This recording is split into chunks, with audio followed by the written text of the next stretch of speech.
what's up, everybody? Welcome back to the show. I'm your host, Jamel Hill, and tonight I've been getting an in-depth look at the latest episode of Married at First Sight with Eris, Nicole, and Shaquille.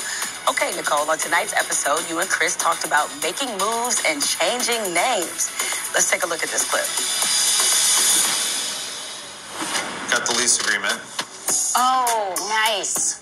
So it'll make it official, and we can move in a couple weeks. Here, I'll sign it. Wow. Yeah. This is happening. I did get all of the paperwork and all of the envelopes to change my name. Says let's make it official.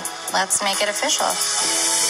One thing about you, Nicole, you are prepared. You brought out a whole trapper keeper when the whole name changed. I didn't make that. There's a service that sends you all of that, so I cannot take credit for it. Well, I understand now when women divorce why they keep their names, because it is a pain. But nevertheless, how has life been after the grand experiment?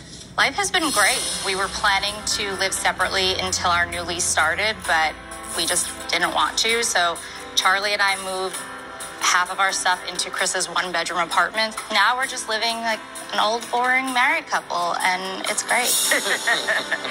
So what does, you said you're an old, boring married couple, but what is your daily routine? What do you guys do every day? During the week, we work, we hang out with the dogs, we have everyone over whenever we can. We try to do at least one nice date night a week, so this way we are getting out there and doing things. We're working on planning another reception where we can have more than 12 people and invite all of our new family. So a lot in the works. All right. That's the good stuff, right? Yeah, just the good, normal stuff. It's great. All right. Well, everyone hung out for the first time since decision day. And I must say, for being in a room full of exes and axes, you all handled yourselves with grace. Let's watch that back. Do y'all feel like this is like truly a door being closed, or just like not a right now? It is a door closed. Okay. I don't have any plans on like calling you or texting you or checking on you, and that's how I feel. She's going to find her Prince Charming. She's going to find that person. It may be me again one day. You never know where God may lead us. Shaquille, if looks could kill, Kirsten would have had you about the paper.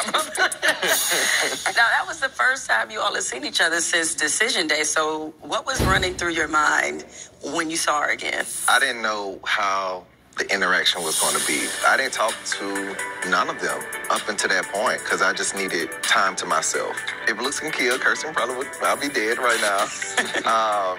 But I definitely appreciate her for even saying how she felt about it. Like, it's going to take her time. She's not going to text. She's not going to call. I have to give her time. I have to give her grace. Well, there's one thing about closing a chapter, but it's like she slammed the book shut and put a nail right through it. You seem less sure about whether or not that door is actually closed. So sounds like you want some kind of contact or friendship with Kirsten. I wouldn't necessarily say a friendship, but more so I don't want to be strangers. You know, throughout the process of us watching it now, it's like, dang, I didn't know I made her feel that way. So, like, maybe I should reach out and apologize, you know, because now I'm actually seeing it. Eris, how did Kirsten seem to you? I feel like there was some pride involved there. I feel like it was natural. I feel like that's how she felt. Like, it was still fresh in her mind. I feel like she was still processing it when it didn't end, you know, the way she wanted it to. The next question I have for you all is something that I always want to know when I'm sitting there watching it at home. Are you all talking to one another about what your decisions are? Or is there a text thread? Is like, are you guys running through this with one another? We were instructed not to speak to each other about this. I think I was told more than anyone. I actually think that was really helpful because had you told me, which you're smart enough not to, but had you told me you were leaning towards no, I would have done my thing and tried to convince you to say yes. And I think those days leading up to decision day are really important to decide what you need and what your partner needs and not what your friends and family think is right for you. Okay. All right. We have to take our final break, but I'm not done getting the behind the scenes details from these guests yet. So don't go anywhere. We'll be back soon.